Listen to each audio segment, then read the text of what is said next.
Okay guys, so update lang tayo ng presyuhan ng mantika sa may Malabon.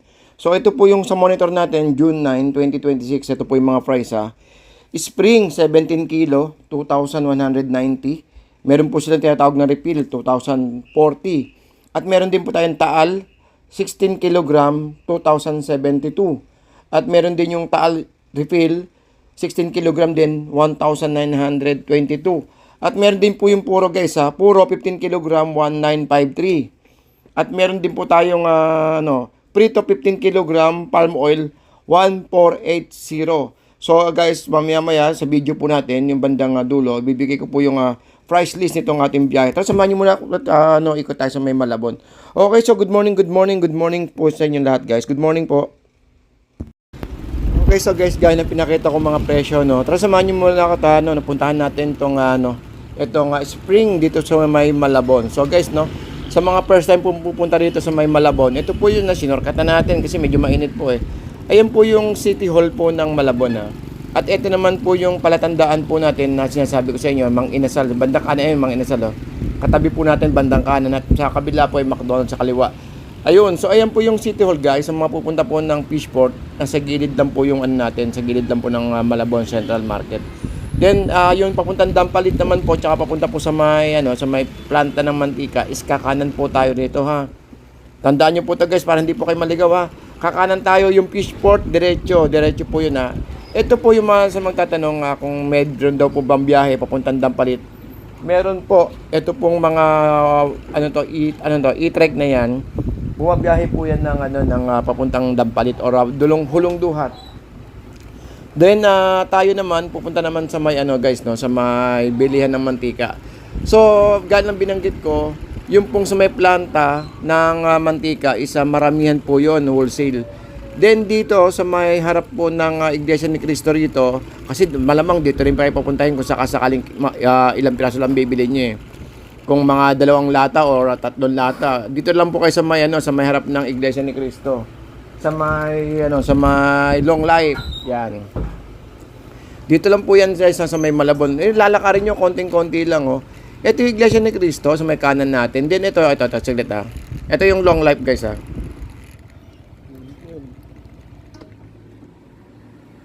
Magkano spring ngayon, boss?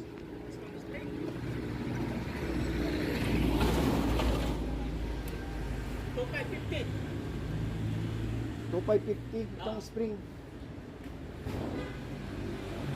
Ayun nakagalon. 2,560. Ayun nakalata. Ha? Oo. 2,550. 100 diferensya. 7 piso lang. So, doon na ako sa nakagalon, may plastic pa. Sa prito, boss. Prito, Pinakamurang mantika. 1,670. 1,670. Walang wholesale price na. Yun na yun. Kasi, bumili na lang. Oo, kasi hindi pwede ang marami din eh, konti hindi pa rin talaga eh. Nakakuha naman na ako rin. Hindi pa, isa-isang lata lang ako eh. Kailan punta pa ako Dampalit eh. Wala nang ibang mantika, ito lang no? Prito, wala na. Ay, ito pala prito. Hindi kumukuha rin ko nakaraan pa, isa-isang lata lang ako. Pinantay-tempura namin. Marami yan kasi. Oo. Kano lang naman ito rin. Sarado ka sa Friday. Later. Hindi, dito lang ako sa Minto. Ito mo na, biyahe mo na ako Hanggang oras ba ito? 5, no? Dito lang din naman ako. Dito lang din ako. Boss, thank you ha.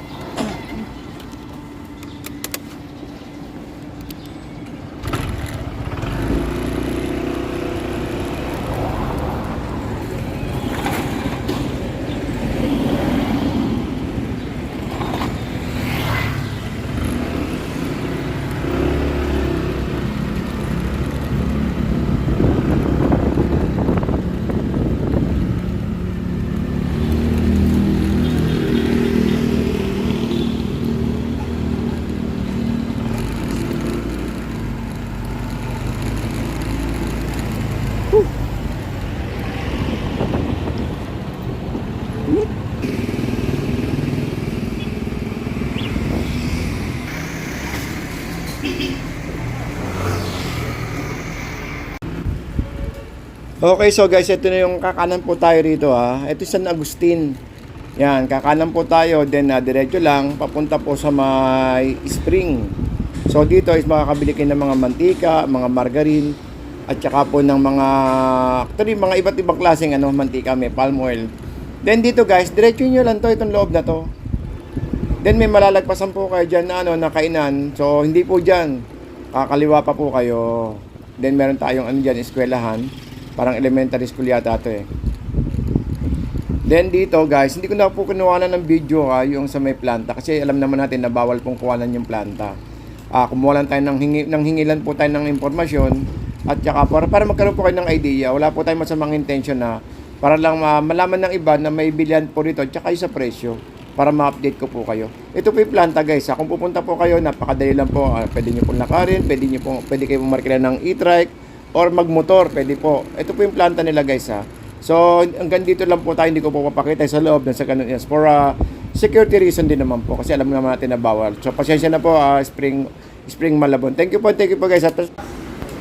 Okay, so guys, ito po yung ito po yung price list dito po sa may Spring Malabon. So effective po ito ng June 9, 2026 at ito po yung mga mga paninda nila. So ang balita ko at ang may mga nakausap ako na daw guys na dito po is wholesale. Kailangan marami po kayong mabili nuna. So bago kayo bigyan ng presyo na na ganun na yung syempre lahat naman nagangad na mababang presyo eh. Pero ito gawa nga ng binanggit ko sa inyo dito po sa may Malabon is kailangan marami po kayong mabili muna bago niyo ma-avail yung yung tag ito yung discount wholesale price nila. So, kung isang lata lang po ang bibili nyo, pwede na po kasi rin pumunta sa may long life. Kung isang lata lang naman ang kailangan nyo, kung may pang business kayo, at dadayo pa kayo ng Malabon, doon na lang po sa may long life. Kaya lang, syempre, meron pa rin kahit konting patong, Hindi ko alam kung ilang kanin patong nila. So, nakita nyo naman yung presyo sa may Malabon, Medyo may, may presyo. Pero yung kalidad naman ito, guys, Kasi yung kalidad po nitong spring, yan po yung ginagamit ko rin sa tempura. Alam naman natin na yung mga gumagamit ng mga harina is madali mag-itim po yan. Pero ito pong spring the best dahil talagang subok ko po itong ito pong mantikan to.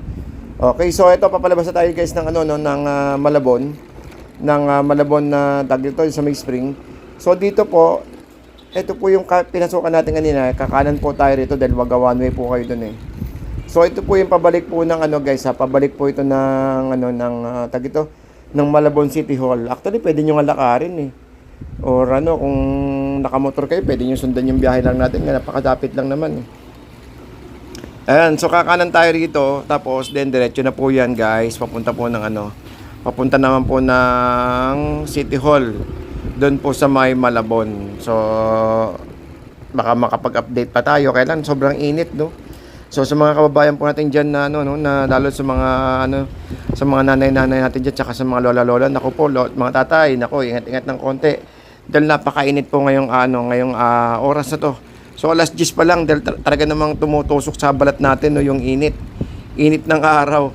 Grabe. So baka hindi na tayo magtuloy sa may fishport dahil alam naman natin na na baka maraga na rin nag-yellow yung mga natin doon, mga pogi natin doon dahil sobrang init.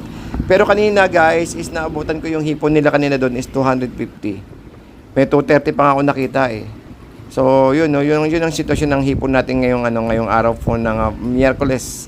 Dito lang po yun guys sa may Malabon. So ito na po yung natin Ito na po yung Malabon na natin, Malabon na City Hall. Lapit-lapit lang, di ba? So ilang kembot ba nun? Ilang liquid, 1, 2, 3. Tatlong kembot lang, nandun na kayo sa may sa may planta ng mantika. Or arkilala lang kayo ng e-trike dyan or e-bike, padjak, sabihin nyo sa may sa may Malabon na spring. So kung hindi, okay, so ganito na guys, maraming salamat po. Tanghali na.